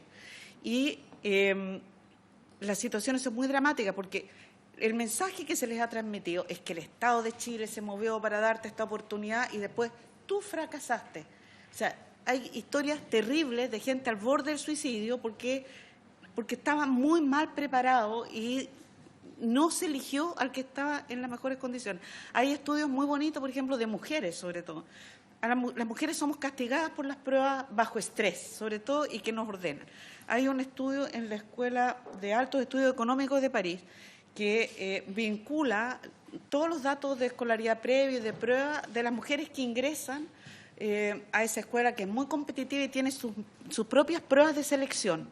Resulta que las mujeres son castigadas en esas pruebas, que son pruebas destinadas a ponerlo en una lista. Y es donde más las mujeres fracasamos, cuando sentimos que estamos compitiendo con el del lado, que quién queda arriba, dónde se agarra el corte.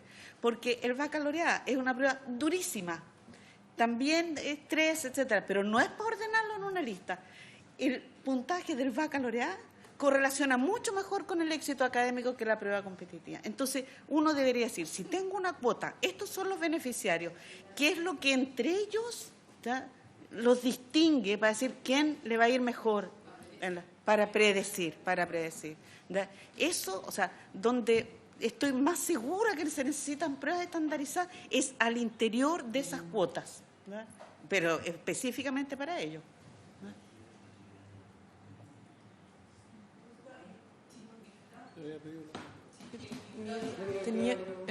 Perdón. No, es que para precisar, porque tenía la inquietud respecto, claro, los programas especiales por un lado, y que se estaba viendo de cómo modificarlos, hacer propuestas. O sea, yo sé que no tienen la atribución en la materia, pero como que estaban visualizando para mejorar los sistemas de acceso, en el fondo, a través de los programas especiales, pero también en el marco de las pruebas que están trabajando, cómo asegurar con las formas de hacer las preguntas, con el formato de la prueba, mayor grado de inclusión. Que son cosas distintas. Sí. Una cosa es cuotas, programas especiales, y otra cosa es que en la prueba general hayan criterios para asegurar que personas en situación de discapacidad o por temas de género, etcétera, tengan un formato más adecuado para ello. Sí. Nosotros partimos, o sea, el DEMRE siempre tuvo unas adaptaciones de las pruebas para las personas en situación de discapacidad, pero que eran muy, muy arcaicas. Y el primer problema era que los estudiantes ni se enteraban, porque tenían que leer una muy complicada y finalmente no llegaban nunca a ello ni a solicitarla.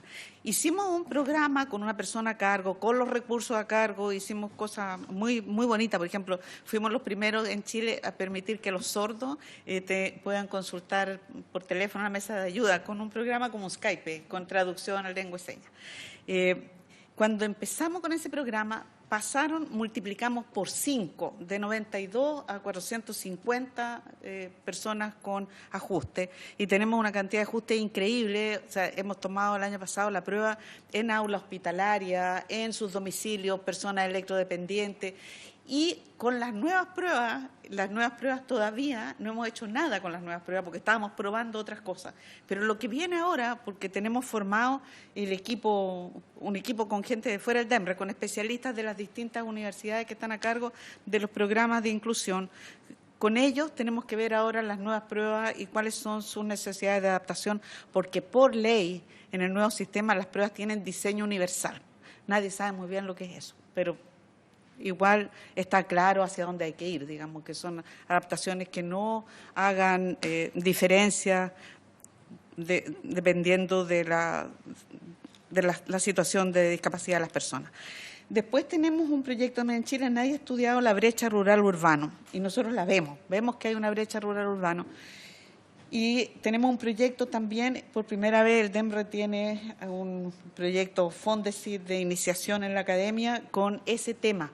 Entonces, ese está recién a nivel de investigación pura, digamos, investigación aplicada en realidad, pero muy a nivel de proyecto Fondesit, todavía no a nivel de proponer cosas para implementar. Pero por supuesto que han estado ahí, y dentro de las preocupaciones que nos llevaron a hacer estas pruebas, la primera fue de que no se puede seguir haciendo una prueba para la cual gran parte de la población no tuvo oportunidad ninguna de aprender.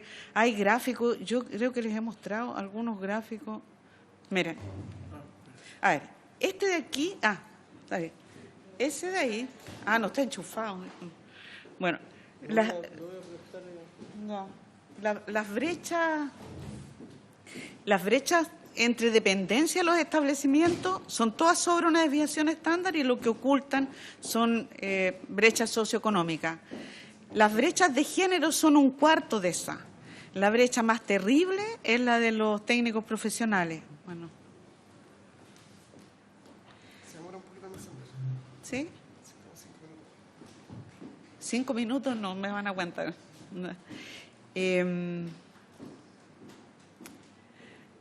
Mira, hay unos gráficos que a lo mejor se pueden ver ahí, de la situación de los técnicos profesionales, cómo disminuye. Estos son los científicos humanistas que se inscriben para dar la prueba, y eso, los que se inscriben, pero que son de técnico profesional. Los que egresan se verían casi igual, o sea, mucho más, y terminan 12%, y es estructural. O sea, esto fue la conferencia de prensa 2016, esta es la conferencia de prensa 2019, o sea, todos los años igual. Yo lo que quería mostrar era la distribución de matemática. Ahí está. Bien, esa es la distribución de matemáticas. Abajo están, y la de ciencias es igualita, abajo está número de preguntas correctas y el alto de una columna dice cuántas personas tiene esa cantidad de respuestas correctas, ¿no? Entonces, en rojo están los particulares subvencionados. Si uno quisiera ver el total, que queda más terrible, habría que sumar, porque frente a cada número de respuestas correctas hay 3 columnas, una roja, una verde y una azul. Habría que ponerla una arriba de la otra para ver hasta dónde llega y tendríamos una cosa aún más puntúa y concentrada ahí en las 15, 17 preguntas correctas, ¿no? 15 es un quinto de la prueba, de 5 preguntas correctas. Eso es 15. Entonces, miren. Esos son números absolutos, no es la proporción de alumnos que están en. No, son absolutos. Por eso son mucho menos los particulares pagados, claro, que son la azul. De todas las curvas estas, la más terrible es la azul, porque la azul es una constante, es uniforme. Eso lo que dice es que para ellos es una prueba entrenable. Lo que estamos midiendo ahí es preparación para el test. Preparación para el test. No es, o sea, nosotros venimos lidiando con esto, muriéndonos de pena con esto, ¿no? Buscando alternativas. Es entrenamiento. Sí, se llama el preparación diputado para el Pardo test. tiene una pregunta. Diputado Pardo. Son 2 preguntas. Una, bueno, en primer lugar, muchas gracias porque ha sido muy interesante la presentación. Uno, ¿en qué medida el nuevo cambio curricular disminuye la brecha y empareja la cancha respecto de la técnico profesional?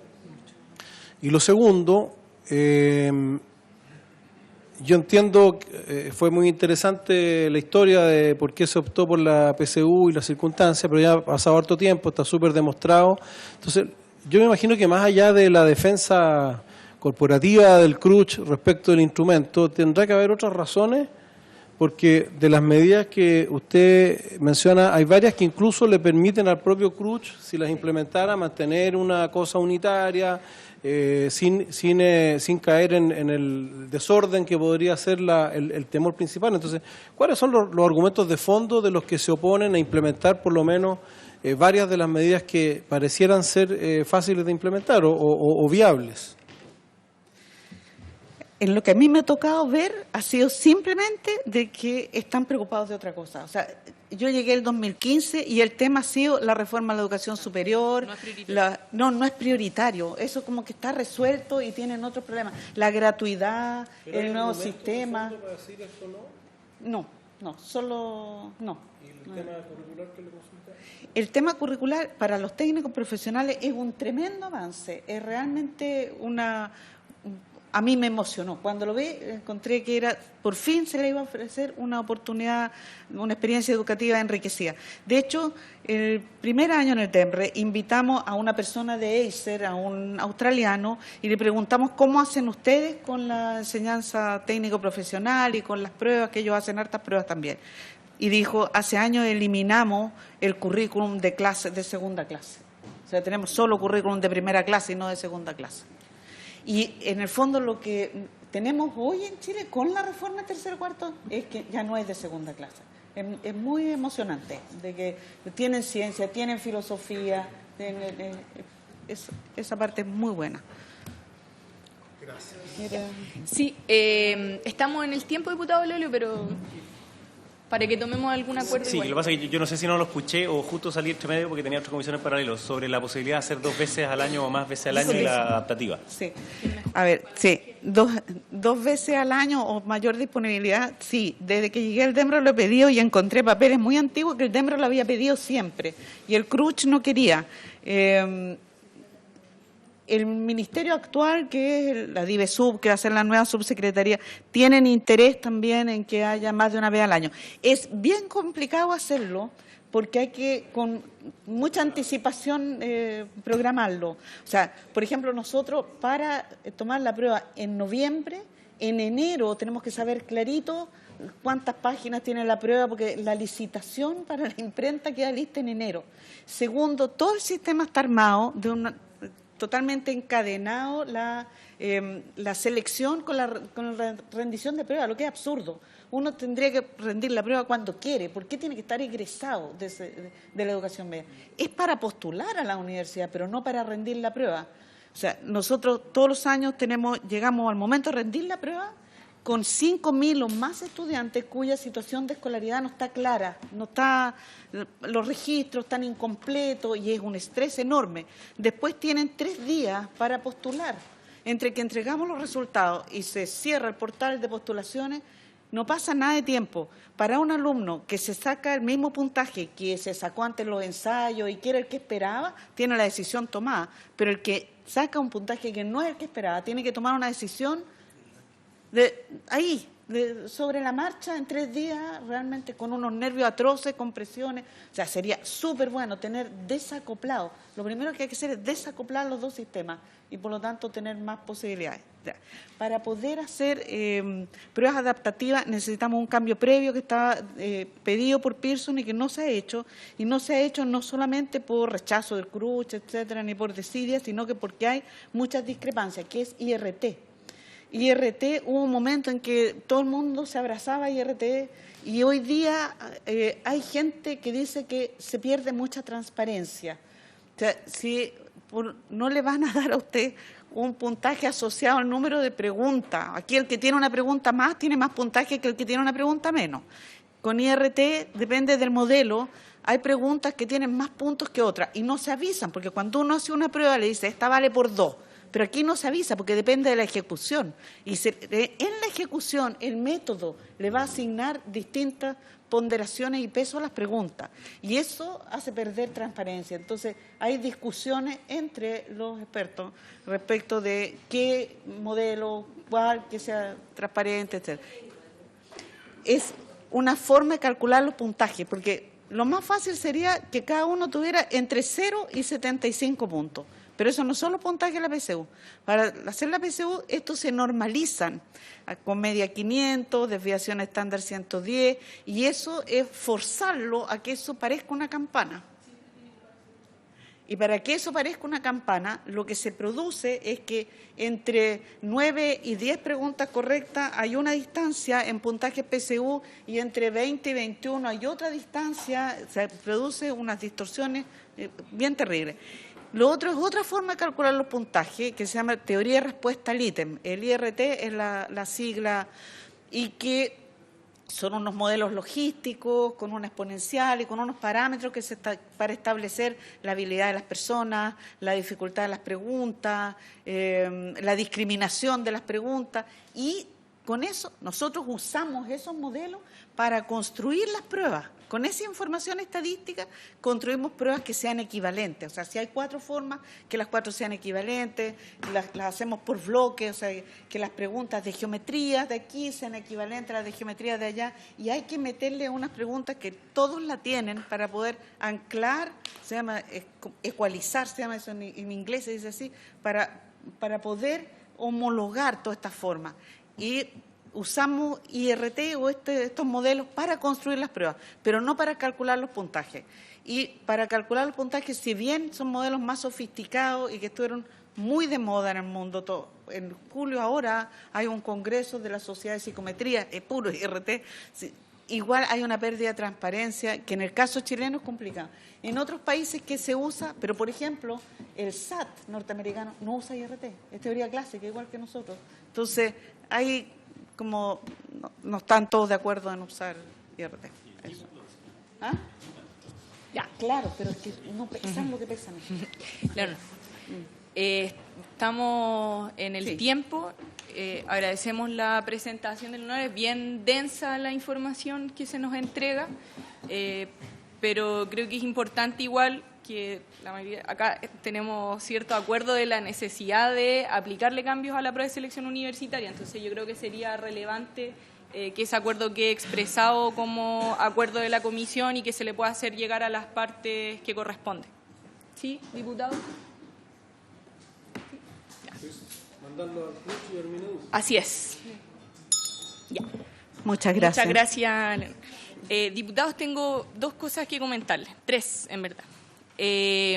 La primera es que el día miércoles a las 3:30 vamos a tener una sesión conjunta con Derechos Humanos y la Comisión de Familia para ver la situación del Instituto Nacional, el ingreso de Carabineros. Está citado el Ministerio del Interior, el general director de Carabineros, el Ministerio de Educación y el alcalde de Santiago, en la sala 319, para que no se olvide.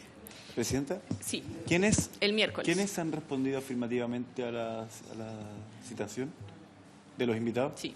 No lo sé, pero mañana lo podemos informar con la secretaria. No, de los invitados. De los invitados. Voy a pedir que mañana nos lo informen en la comisión de educación. Lo que pasa es que va a ser necesario suspender las comisiones que sesionen en paralelo. En paralelo. Sí. Eso. Sobre todo porque en la tarde, más tarde podría pasar algo a la secretaría de importancia nacional. El miércoles de 3:30 a 5. Sí. A 6. Ya. Ya. Lo segundo es que mañana es el eclipse. Mañana martes. Ya, pues, diputado Winter, por favor. Entonces, justo el eclipse, en su punto total, va a ser cuando estemos sesionando. Entonces, yo les quiero pedir que suspendamos 15 minutos mañana. A favor. Y la presidenta nos va a proveer lentes. De lentes. ¿Ah? Sí, no, dura desde las 2 a las 6, pero el momento clave son... Ola de frío. Más, dice usted. Ya, sí. Bueno, Oye, 20 minutos. Ola de frío, Copa América, pleno invierno, eclipse. Sí. Yo encuentro que deberíamos suspender No, una cosa más. 2 semanas. Diputado, por favor. Diputado. Ya. Eso. Sí, por ISO y recomendados por la NASA. Por haberse cumplido el objeto de la sesión, esta se levanta. Es que...